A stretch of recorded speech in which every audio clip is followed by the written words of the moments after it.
আমার নবী যেদিন এই দেশ থেকে বিদায় হয়ে যাবে, আমার আল্লাহ জিবরাইলকে দিয়ে প্রস্তাব পাঠাইছিলেন, ও জিবরাইল, আমার বন্ধুর কানে খবর দাও, আমার বন্ধু এই দেশের মাটিতে থাকতে পারবে না, আমার বন্ধু এই রক্ত মাখা জমিনের মধ্যে রাখবো না, আমার বন্ধুর দেহ আমার আরশের ডাইন পাশে দাফন করব।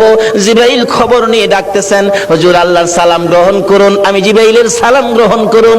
আল্লাহর নবী গো, আপনার দেহ মোবারক আল্লাহর আরশের ডাইন পাশে দাফন হবে, আপনি খুশির সহিত কবুল করুন।